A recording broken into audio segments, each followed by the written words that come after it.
access 24/7. Check us out on YouTube, Facebook, and X. And for the premier sports talk experience, tap into our Roku channel. Start your mornings with Mac and Jack covering all the weekend sports action. Then pour a cup and enjoy all the sports you can drink on the Coffee and Sports podcast. At midday, talk sports from east to west on the Coast to Coast podcast.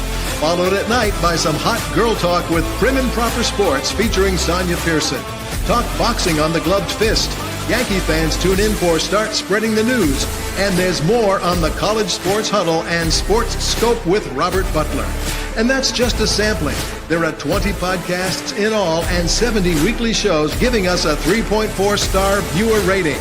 To find us on Roku TV, search for National Streaming Sports on the Roku search bar. Click on the logo and you're in. For laptops, mobile phones, and tablets, download the Roku app.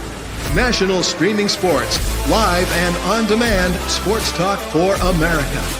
Football season is here, and SeatGeek is my go-to for buying tickets. Now, with SeatGeek, every single ticket is backed with their buyer guarantee. We've all had plans change, and when you can't make it to the big game, SeatGeek has you covered. They're the only ticketer that allows you to return your tickets ahead of the event for credit with SeatGeek swaps. So when things come up, I know that my tickets won't go to waste. So what are you waiting for? Download the SeatGeek app to maximize your possibilities and shop live events with confidence.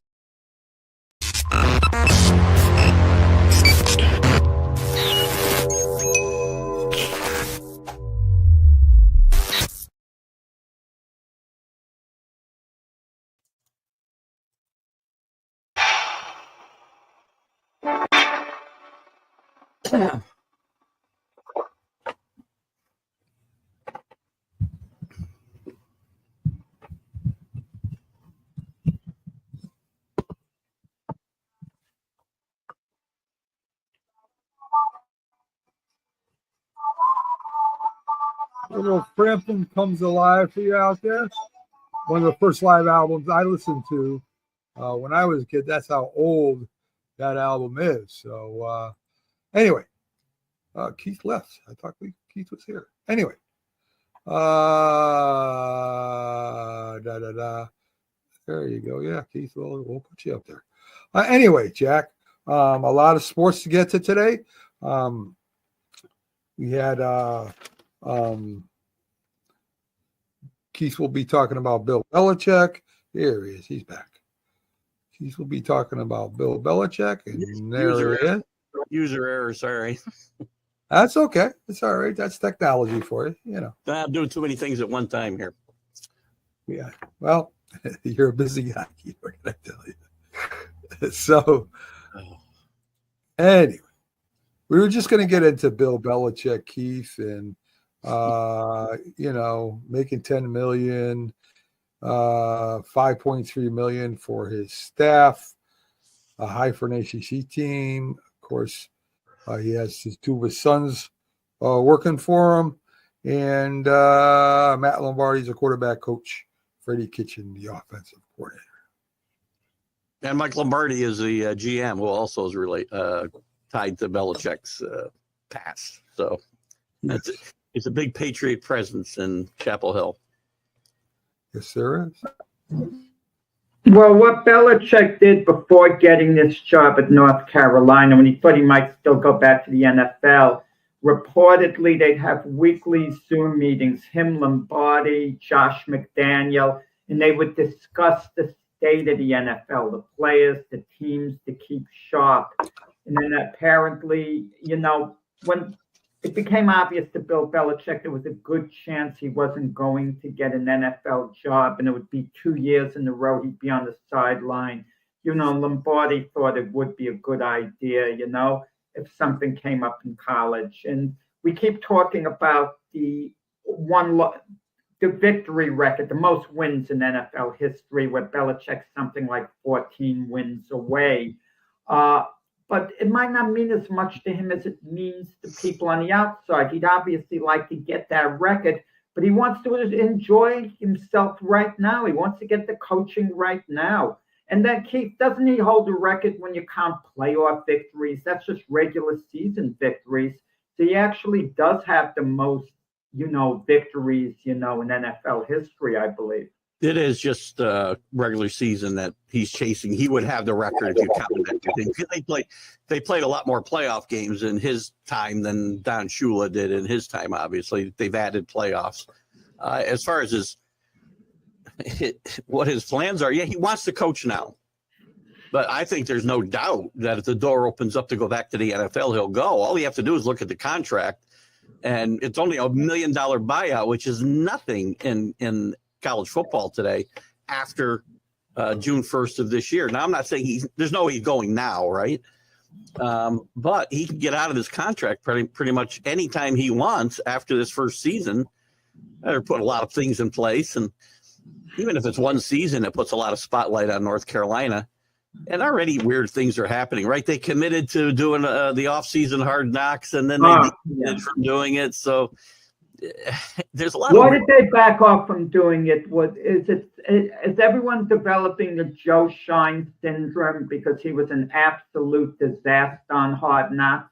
Well, possibly. I was surprised they went for this no matter what the situation was, because Belichick was always said they'd never make me do it in the NFL. He was never in a position where they could force him to do it because of them being in the playoffs most years and whatnot.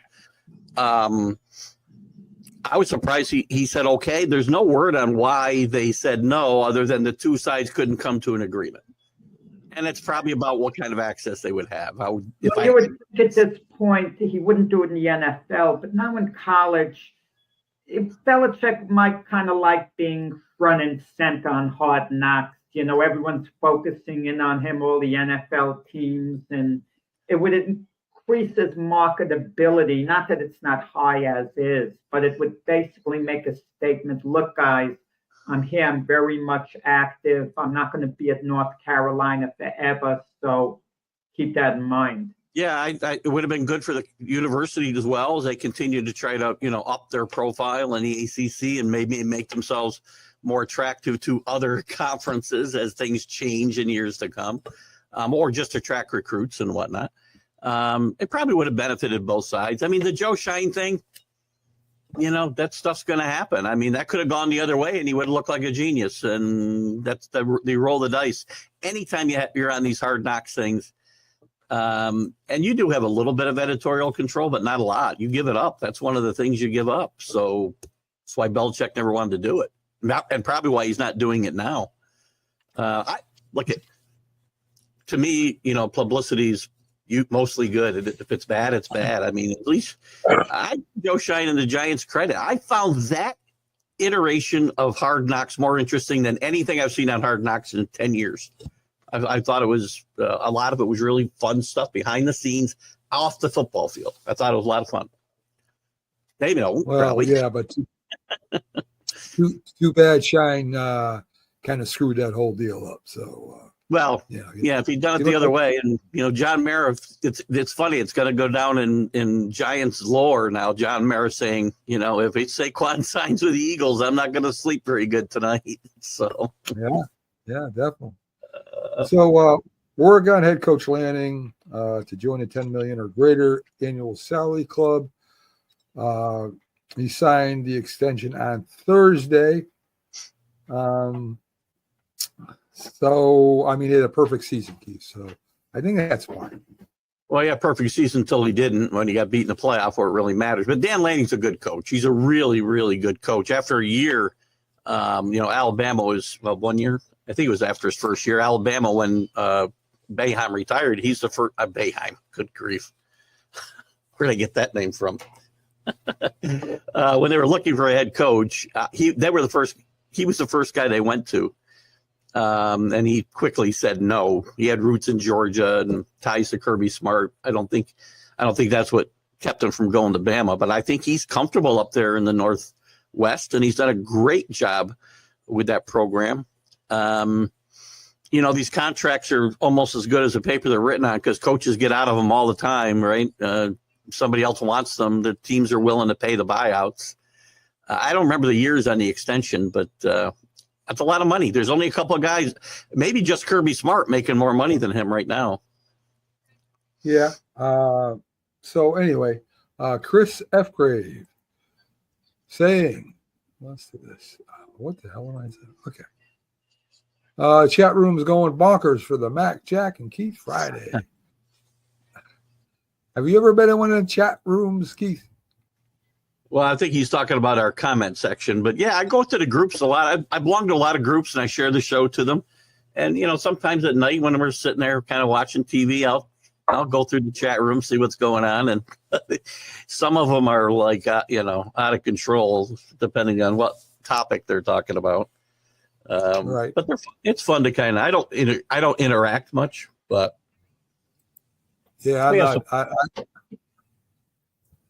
don't go to chat rooms at all. So I don't know what they're doing over there. Good morning, Rick Sherlock. But you come in today. Loyal viewer on all our shows. Oh, Jay Train's here too. Here we go. Matt, can we talk some sports, please? Okay, we see the names on there. Yeah, you're giving accolades about the last minute because people making comments. Let's get to the sports. Come on, guys. Okay. The NFL Bengals defensive end Trey Hendrickson permission. They're giving him permission to seek a trade. I'm surprised they're doing it, to tell you the truth. That's one of their best players on defense, anyway. So I think it shows you that they're not willing to. They may not be willing to pay what needs to be paid to be a winner in the NFL. When you're letting your best defensive player, arguably, kind of just set up a deal for himself. Sometimes teams will give guys this latitude, like the Rams did. Maybe find out what the true value is of the player before they pay him. I don't get the sense that's the case here. I get the sense that there will be a deal in place for Hendrickson. And I read the last couple of days the Patriots are a place that he may end up. They've never found a guy to replace Matthew Judon. And that's a position that they have a great need for on the edge. And they probably won't be in a position to draft Carter out of Penn State. And that his injury puts another spin on that. So Hendrickson's going to be very sought after, though. He's a really good player. Hendrickson is outstanding, and I'm surprised they're not making him a priority. They're, along with Jamar Chase, of course. Trey Hendrickson, they franchise tagged the other receiver, but Jamar Chase is going to get a major deal. Okay, and to let Hendrickson go and to work out a trade, he's worth the number one draft choice if a team is willing to pay him the money, and he's worth it. I mean, look at what the Raiders just paid Max Crosby. And at this stage, I would put Hendrickson a little ahead of Max Crosby. And Crosby was just made, the highest paid, defensive lineman in the history of the NFL. Yeah. But, I think Hendricks would want to go to a winning team. I don't think he wants to go to the Patriots. No offense, Keith. He wants to go. I'm just saying that's some. He wants the money. He wants the money. That's the primary thing. Of course, he wants to go to a winning team. They all do. But if a team is willing to give him the type of contract he wants, name one bad team he could possibly go to. Even like you mentioned, a team like the Patriots. You could sell the Patriots to a player because they have a franchise quarterback in Drake May. They got a franchise coach in Mike Vrabel, and they're going to be better. And you could sell it by saying in a couple of years we're, going to be in the playoffs, and then we're going to contend for Super Bowl down the line. So I think you can sell any team to any player if you give them the contract they want. You mentioned the two things that will attract free agents is Vrabel and Drake May. Gives this team hope. I mean, for the first time in a while, and under the right circumstances, things turn around quickly in the NFL. In some instances, we've seen it a lot in the last decade, right? So look at the Washington Commanders. I mean, where they came. Great example. They're going number 2 overall in the draft 1 year, 1 game away from the Super Bowl. The following season, it could happen quickly. Again, back to Cincinnati though, and being surprised that they aren't willing to. I think they don't have unlimited resources in Cincinnati the way some other organizations do. And Chase is probably going to be their priority. And, you know, if I'm a fan in Cincinnati, I'm wondering whether my team's really committed to winning a Super Bowl when you're letting your best defensive player just figure out a way out of town. And in the prime of his career, who's younger than a Myles Garrett.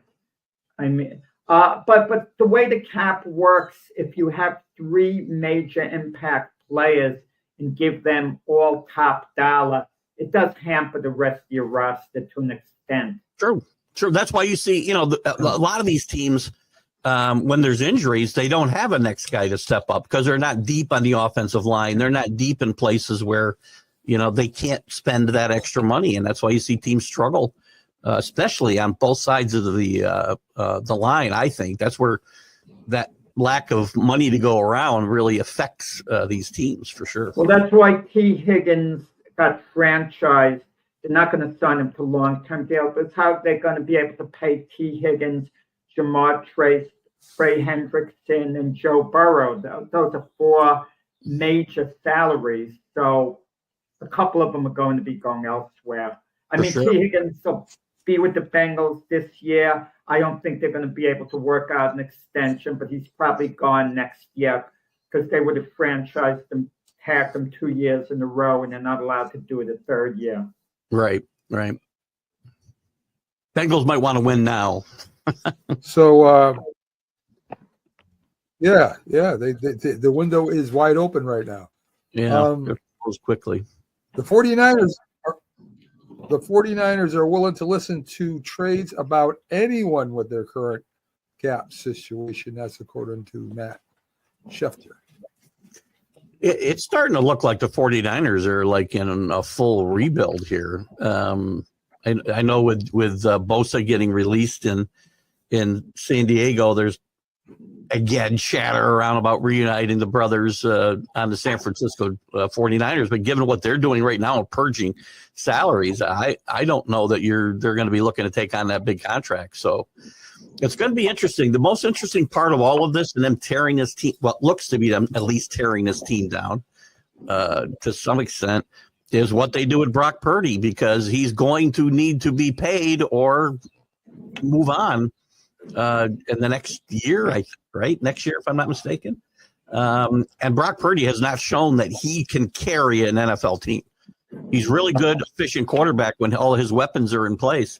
But he showed the last couple of years when they've had injuries, he's not going to step up and carry you to a playoff berth. So it's going to be interesting to see what they do with Purdy and some other guys. Yeah. So Pat McAfee will not be taking the show to the draft.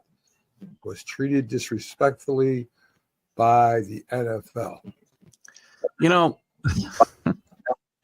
Pat McAfee disrespects people all day long on his shows, all day long.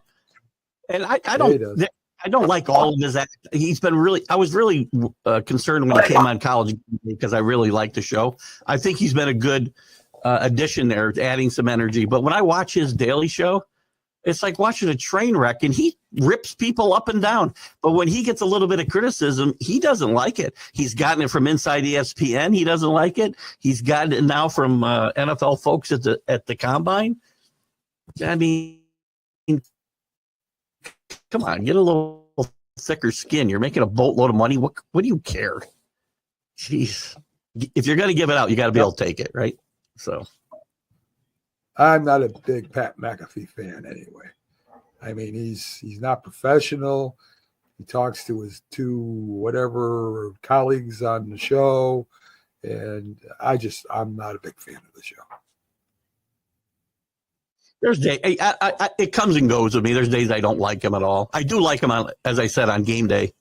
Yes. On Saturday mornings, where I think him and Saban had a great playing off each other last year.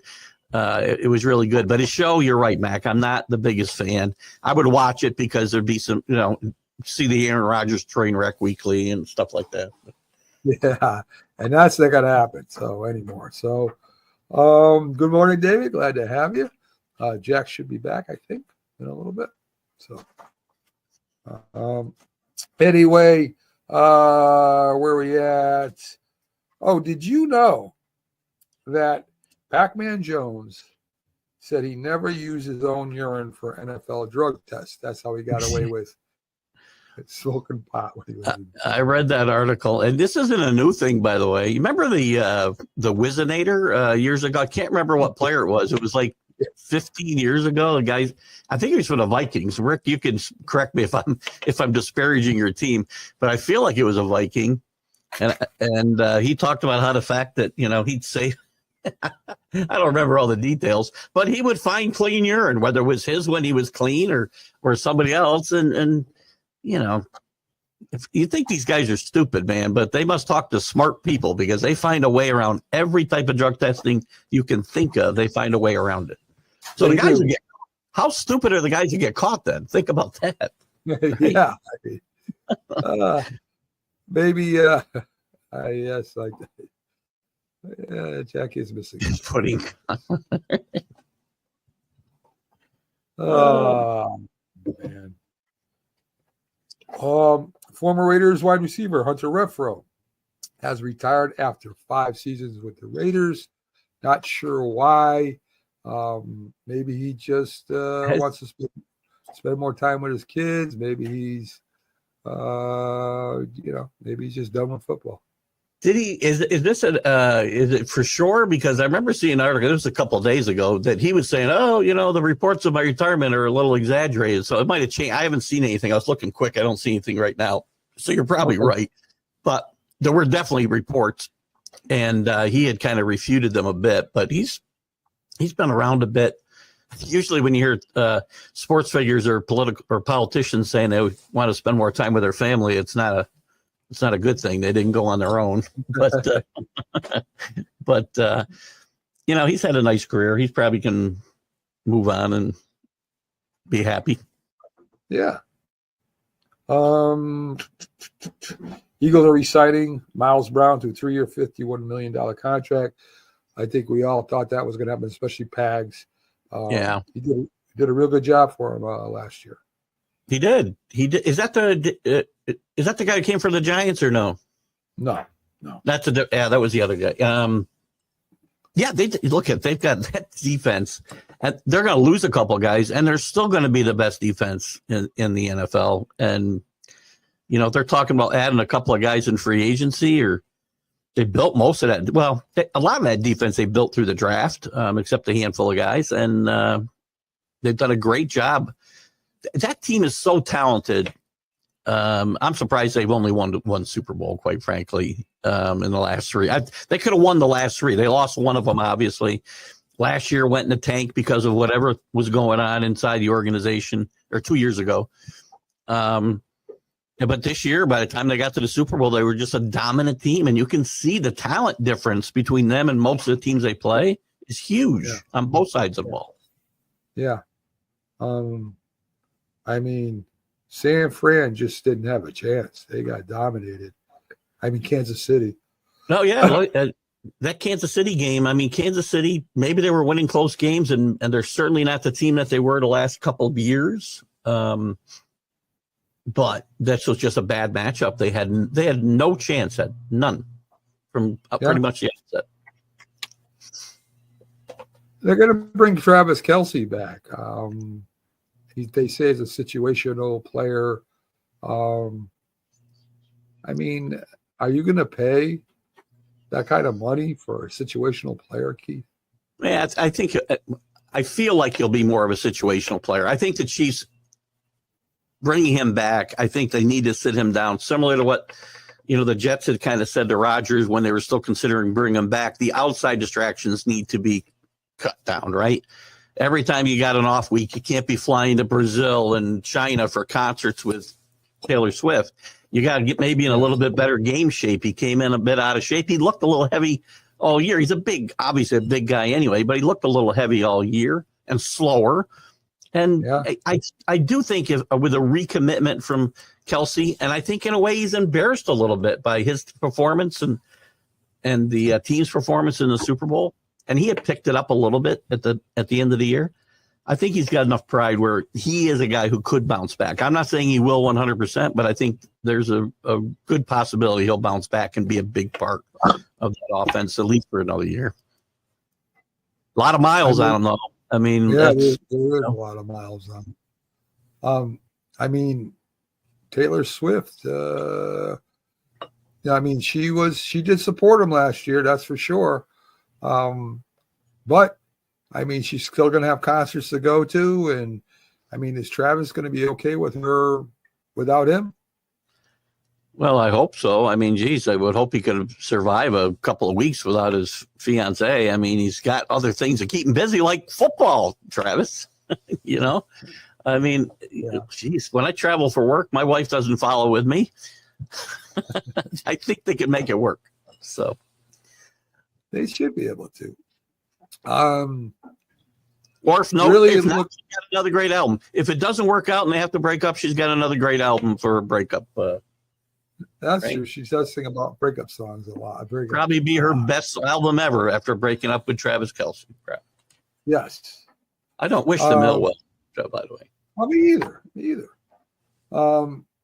So Patrick Mahomes, of course, we talked about, looked really bad almost all year, Keith. I mean, interceptions. I know his offensive line. He was running around, maybe running for his life sometimes. He was in the Super Bowl. Yes, yeah, he did make it in the Super Bowl. But next year, I mean, they need to improve that offensive line. They need to improve the weapons around him. Rice will be back, theoretically. Worthy will be better. He played pretty good football through the end of the year, similar to what Rice did his rookie year. Worthy, I thought, came on at the end of the year and played much better.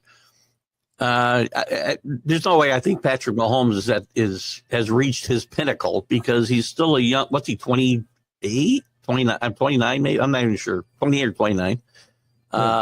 If they improve those things, the problems with the Chiefs offense are not Patrick Mahomes related. They're offensive line related and they're weapon related. They need a better running game. We talked about this a lot, right?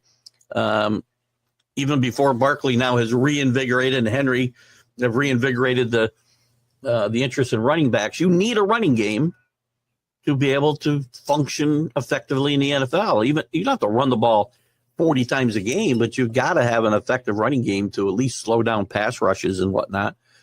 I think Mahomes is certainly himself capable of turning it back to where he was, but he can't do it without some improvement in those areas on that team. That's true. You mentioned running backs, and you know, a lot of you hear a lot about using, you know, the two-back system. But if you look at last year, Saquon Barkley, unbelievable year. Derrick Henry, unreal year. The running back for the Colts, Jonathan Taylor, great year. The Bengals is, again, who's running back for the Bengals? Right. Who is the back for the Bengals right now? That's a great question. Let's take a quick look. I'll find it for you real quick. All right. Just got to get to their depth chart and remind myself. It's hard to keep track of all these. Well, their number Zach Moss and Chase Brown are the guys listed on the depth chart right now. That's not really going to, excite anybody. No, not at all. So, and let's welcome back Jack. How you doing, Jack? Hello, Jack. The technical difficulty, guys. I wasn't holding out for more money. I think it's fun. Seems to happen every week, Jack. Yeah. Well, he's not getting no more money from me, so I don't know where he's getting money from. So, Jack, we were talking about, of course, some of the NFL things while you were gone. And I don't know if you saw this, but Pac-Man Jones said he never used his own urine for NFL drug tests. So that's why he was never caught. I mean, how did he get away with it? I mean, sometimes guys are telling the truth in that regard, and sometimes they're fabricating things. Pac-Man Jones isn't necessarily the most credible guy if you look at him in the sum total. I mean, this is a guy who had a security guard to keep him in line, and he was fighting with his own security guard. I remember. So and he was involved in that, terrible incident out in Las Vegas where someone got shot. Supposedly one of his friends was held accountable, but I'll give Pac-Man Jones, Adam Jones, credit because he stopped using the name Pac-Man later to his NFL career because he wanted to stay in the league. He did what he could to stay in the league. So, he conducted himself the right way. And, if he's telling the truth, how did he get away with it? It reflects really bad on the league. Really bad on the league. And, but if he didn't get away with it, he's just trying maybe to create some headlines. I mean, I don't know what the truth is here. I mean, but when I take him at his word, basically, if push came to shove and I'm asked whether I believe him or not, yeah, I'll believe him, but I want to find out how he got away with it if he didn't already, say how. Well, Keith said, that makes the ones that did get caught look pretty stupid.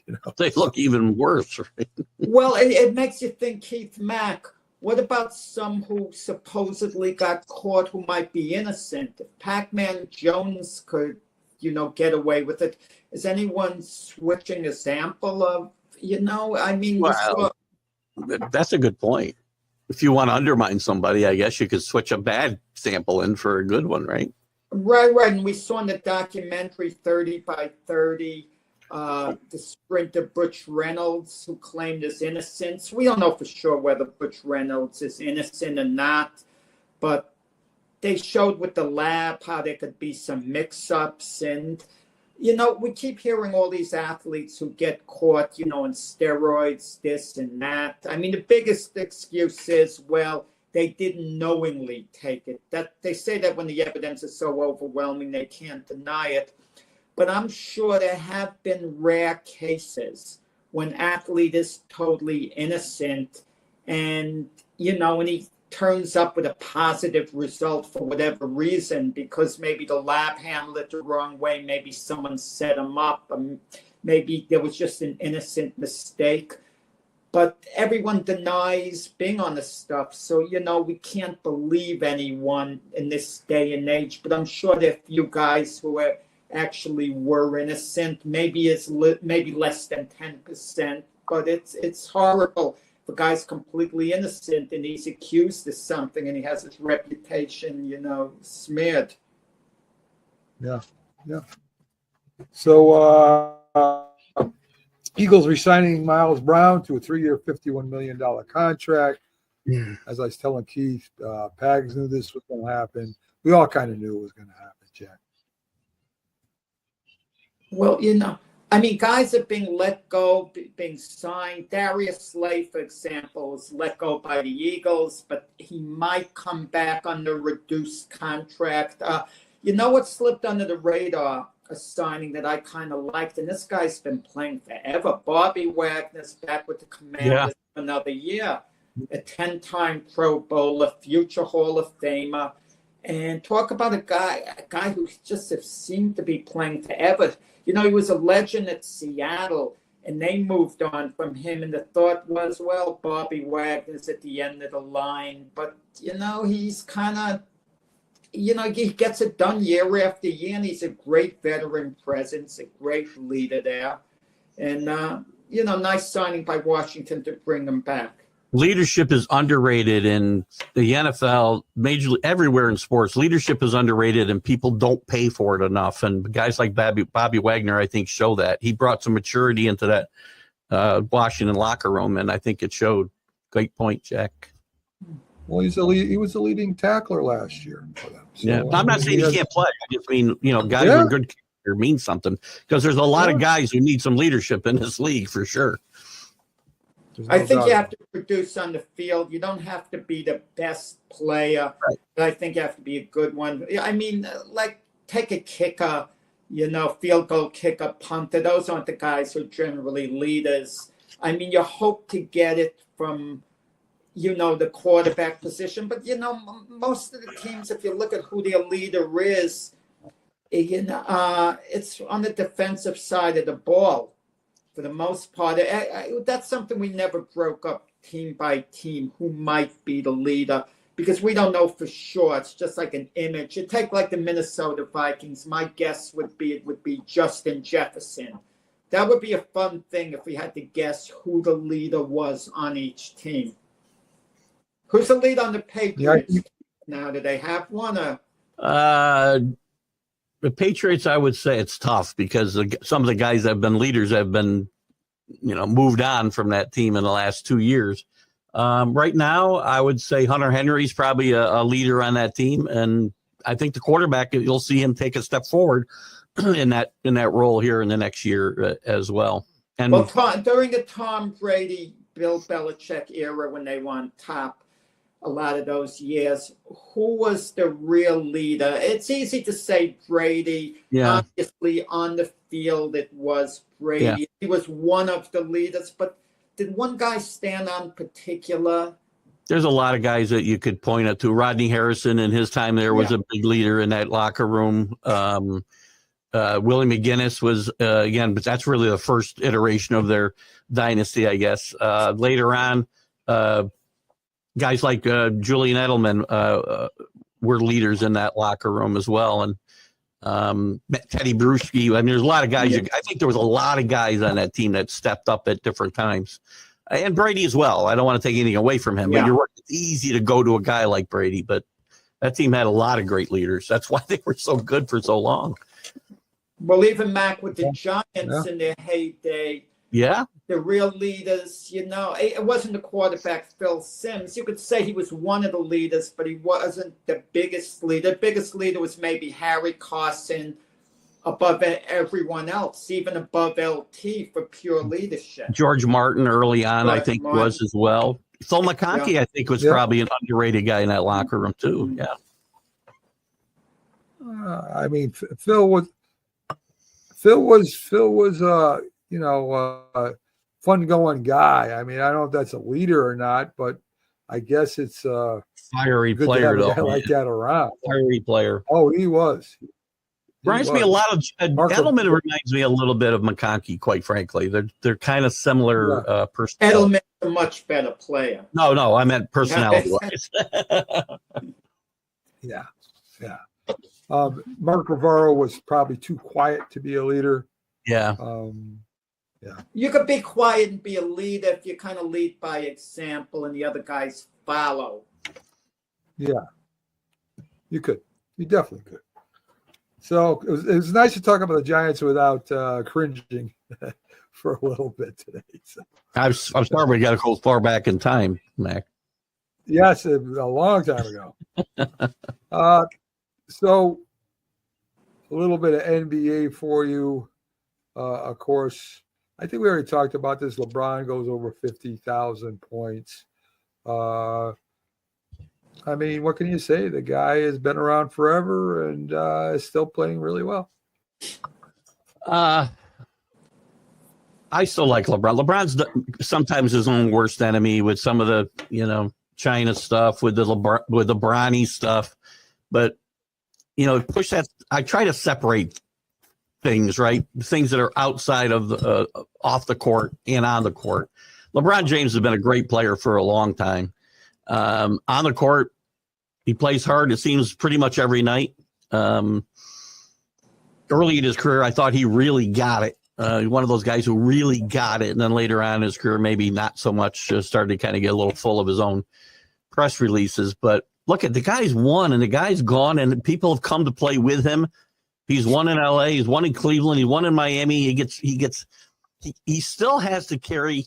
And I think when the thing really turned for LeBron, the decision or whatever they called that special ESPN show he had to have when he chose Miami when he was leaving Cleveland. And I think he's had a hard time living that down ever since, even though he's been very successful and gone back to Cleveland and won a championship there. Yeah. Well, let me ask you this. For one season, let's say a season started today, would you say LeBron is still one of the top 5 players in the NBA. Forget his reputation. Who would you rather? Would you rather have 5 guys more than him? Okay, Gilgeous Alexander's 1, Steph Curry's 2, Jokic is maybe 3. And even a maybe there, that's not even a slam dunk anymore, you know? No, I'm putting Luka in that. I don't think I would LeBron put him would ahead be of that much. Luka. I would put him ahead of Luka LeBron? right at this moment. Right at this moment, you know, LeBron is a slightly better player than Luka. And I'm talking about the two of them at their best. Well, LeBron gives you a little more. Luka lays off the beer and donuts, he'd probably be better off. But But Well, logically, he hasn't done that. He hasn't done that since he's been with the Lakers. Come on, Keith. But you see besides them you know, with Lakers, that's only like 3 weeks. Keith, you see them side by side playing together, and even when Luka's playing well now, and LeBron's a tiny bit better. Because Luka's going to make. We talked about this Wednesday night. Luka's going to make LeBron better because LeBron doesn't have to. Everything doesn't have to go through LeBron anymore, and he's going to be able to focus and reserve his energy a little bit, and he'll be a better player with Luka there in the mix. And maybe he plays a little longer too. I'm not trying to disrespect LeBron at all. He'd be on my team. Whether he'd be on the first 5, I don't know. I'd have to think about it longer, but he'd definitely be on my team. He'd be a great 6th man. How about that? Yeah. All-star teams don't win anyway. I guess he would be if he wanted to stay around. You kind of wonder the way players. Yeah, go ahead, Matt. I was going to say, I don't know at his age if I'd want to be a 6th man. I mean, I'd want to kind of watch my sons play and enjoy a little bit of life. I mean, all the money he's made, that's what I would want to do. He handled this Bronny thing really badly, and I think that's hurt him a lot too, because Bronny should still be in college, and he listened to his father, he listened to other people, and listen, Bronny's getting paid a decent amount of money, and right now isn't very good. So, Keith, if Bronny wanted to stay in college, he would have stayed in college. LeBron wasn't going to tell him I'm not so sure. He was leaving it to Bronny what Bronny wanted to do. The problem is Bronny, had the issue where he had to be out most of the first season. That held back his development. He needed the other year. I agree. From LeBron's end, he was thinking, I don't know how much longer I'm going to play, and I want to play with Bronny. But LeBron did handle it poorly, but he was very well-intentioned. I mean, I'm sure every decision he made, he was thinking of Bronny first, thinking that this was best for Bronny. Because remember last year he was watching an NBA game, and he said, you mean to tell me Bronny's not better than X amount of guys who are in the league already? So he really felt that Bronny can, kind of fast track it a little bit. If he wanted what was best for Bronny, Bronny'd still be in college today. Bronny wasn't ready for the NBA. The only reason Bronny came out is the Lakers made him a first-round draft pick, and he was going to get paid. Well, second round. He went in the second. Well, he went 55th, I think, overall. So. Well, maybe I missed. I thought he went in the first round. I could be wrong. My memory's not that great these days. But either way, he got paid. And the best thing for Bronny, and I feel bad for Bronny, I'm one of the few guys who goes on here and defends the guy, because what happened to him isn't necessarily his fault unless he put his foot down and said, no, I'm not ready. We may never know how good Bronny James could be. But Bronny, if he liked the college life, he could have stayed in college, and Bronny would have gotten money on the college rules these days. True. And even if he didn't, the James family is so ridiculously wealthy. Bronny could have been there 4 or 5 years in college if he wanted to. If it was about his development as a basketball player, and us find out, and Bronny find out who the best player Bronny could be he wouldn't be in the NBA today. Well, if you look at the box scores with the Lakers, you keep seeing a DNP next to Bronny's name game after game with 4 other guys, even established young players like a Cam Reddish who's on that team. They don't get to play. And you wonder, at what point can Bronny be elevated? I don't. This Yeah, is my it's gonna be point. that much better where they could play him next year. If you're not giving him any minutes this year, how many minutes can you give him next year? I You mean, don't develop on this level, right? You can't develop from where he is to a great player on this, maybe a serviceable player. I don't know, but not at this level because you don't get that type of coaching where you're getting coached, but you're not getting coached like you are in college.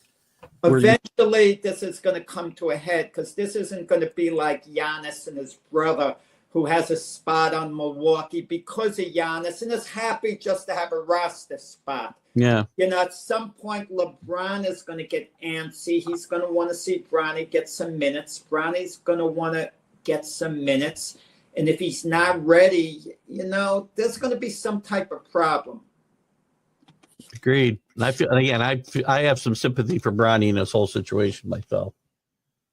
Well, he wouldn't even be there, as Keith said, if it wasn't for LeBron. Tell him to come out and play early. And he's not ready. Yeah. He's not ready to be an NBA player. So,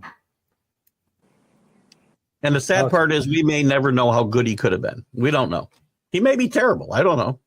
But I can't make keep in mind, at one point, before he got sick in college, you know, had the issue, you know, the heart. that was before he got to college, by the One way. of the mock drafts had him going as high as number 15 overall, not because of LeBron, based on his ability. So there was ability there. If he went to college and played, the ability was there for him to be a first-round draft choice. Maybe not like a lottery choice, of course, but, you know, a viable NBA player. I'm not saying he would have logged a lot of minutes, but who would have legitimately made a roster if his name wasn't James.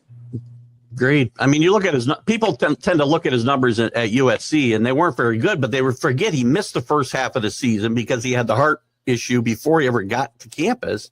Missed the first half of the season. He wasn't playing a lot even when he came back until the end of the season, and he played much, much better.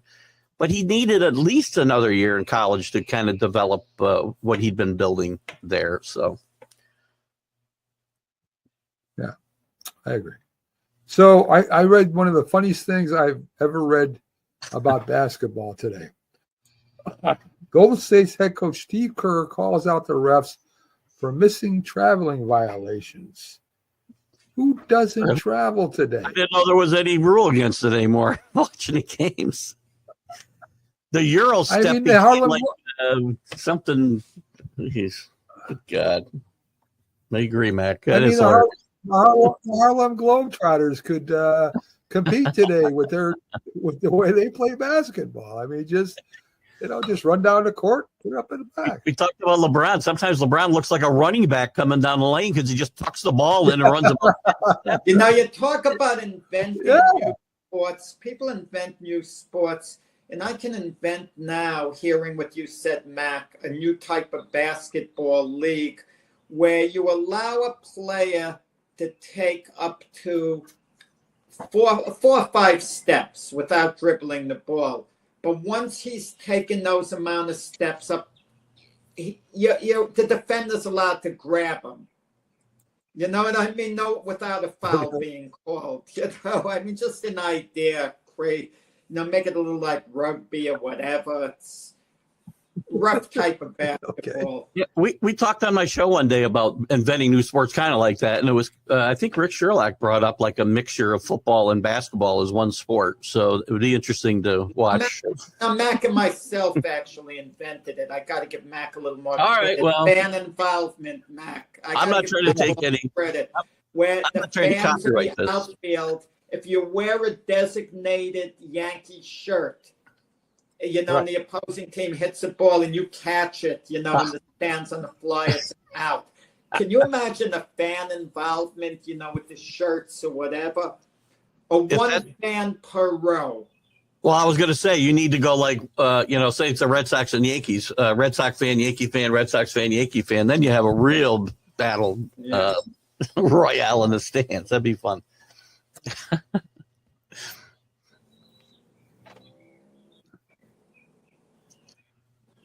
I'm reading a book now by a really good author, Andy Martino, the Yankees in the Brian Cashman years? What's the name of that? I'll have to get it. What is it? You know the name? I got in the library. Got to be on Kindle. If I can't get on Kindle, I can't read it now. Mhm. My wife's got me saving trees, apparently. Oh, by the way, the I mentioned this to Mac before the show, and this is an example about my one criticism of Brian Cashman. The one thing he doesn't do well, he never gets ahead of the curve. The Oakland Athletics, they extended their 24-year-old outfielder Lawrence Butler, who's going to be one of their, foundation players going forward. Really good young outfielder, 24, 7-year deal. They have a club option for an 8th year, so they could have him the next 8 years. But they signed him for the 7 years for $65 million total. So they're going to be paying him a lot less than they would have to later on. And the player gets lifetime security. Does he have opt-outs too? He doesn't have opt-outs. That's good. That's the way it should and be. they have a club option because they got way ahead of the curve. Yeah. Because the player has 2 options when they're young. If they don't sign the deal and they don't make it, wow, they bypass a chance to have lifetime wealth. Okay, and they'll have to be, they'll have to get a job like anyone else at some point. But this way, they have lifetime security. But the player also gambles that if he's a star, he's going to leave a lot of money on the table as well. So it's kind of iffy. Is it good for the player, not good for the player? I'm not sure. Look at the case of Aaron Hicks. He signed 7 years, $70 million. At the time he signed it, I was thinking, Hicks could have gotten about $14 million a year, one more year, produce. But he took the $10 million a year, and it turned out good thing for Hicks he did because he flamed out after that. They're still paying him. My point is, they're still paying him. Anthony Volpe is the perfect case with the Yankees. Brian Cashman is bundling this whole thing up with the organization. By the time they're going to try to sign Volpe to an extension, he might be 2 years away from free agency, and he might feel, I think give me a pretty nice contract. I'm going to just go to free agency, and then if the Yankees sign him when he's a free agent a year before, they're going to have to cough over so much more money. I mean, you get ahead of the curve the way Oakland, Agreed. is done with Lawrence Butler here. And the Yankees don't do that. I agree 100%. They tried it with they did try it with Aaron Hicks to their credit, but that didn't work.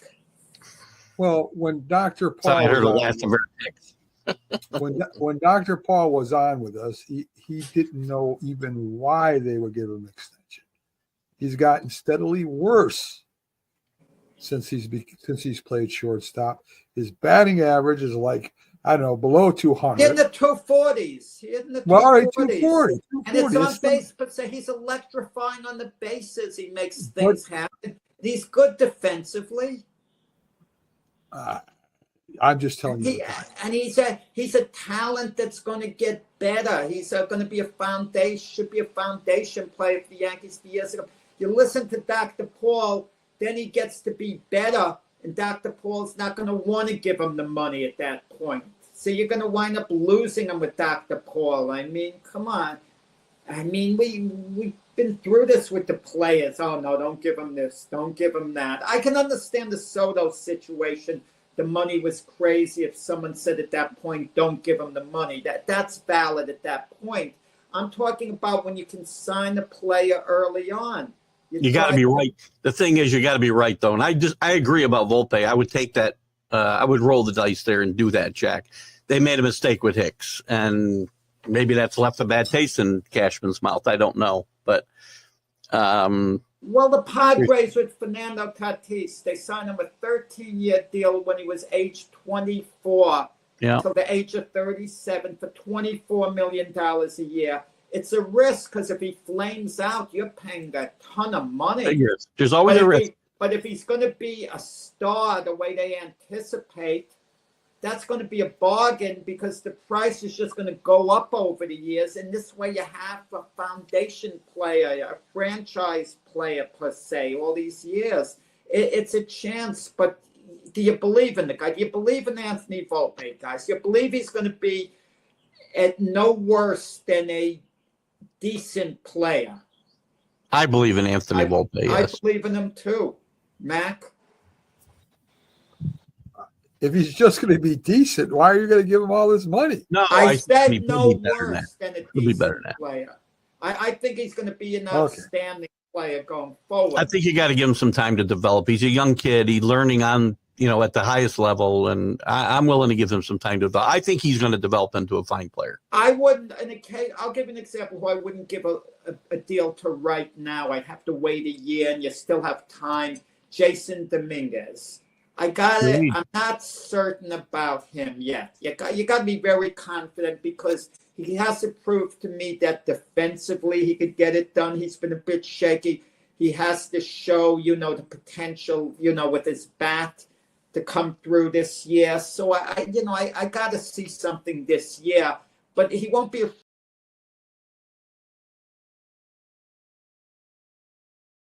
study him this season. But if Jason Dominguez has an outstanding year, you got to get ahead of the curve with him too.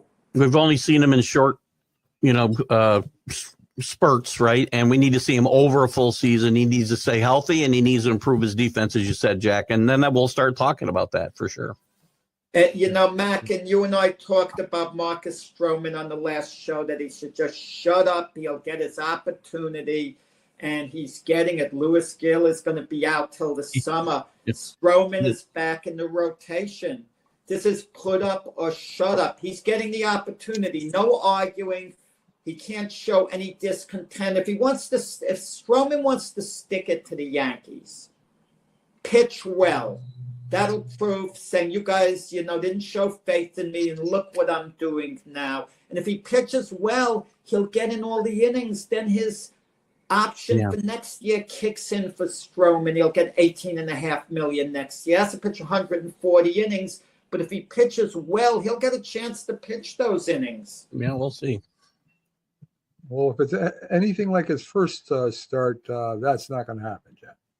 So, well, guys, I got to jump because I got to find my guest. I don't know where he is, but he's not in my studio yet, so I got to send a message and see if he's showing. So. Mike Westhoff scheduled this morning, so hopefully he shows. I'm looking forward to it. Okay, Keith, we'll see you Sunday. See you Sunday, guys. Bye-bye. Take care.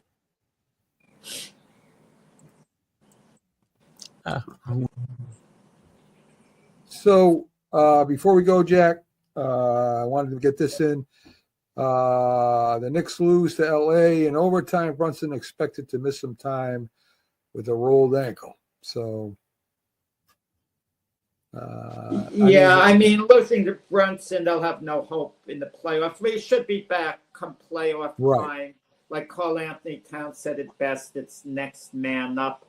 But even with a healthy Brunson, they're clearly behind the Celtics and the Cavaliers at this point, and they'd have to probably beat them both to get to the NBA Finals. It's a tough one. The Knicks seem destined to have a good regular season record, but not be as serious a championship threat as we thought they'd be. Yeah, I agree. Unless something happens by the end of the year. Real quick, Excalibur 4 says the NHL trade deadline is today. I really don't follow it, so thanks for letting us know. So we got to get out of here, folks. Thanks for tuning in. We'll see you Sunday. Have a great one.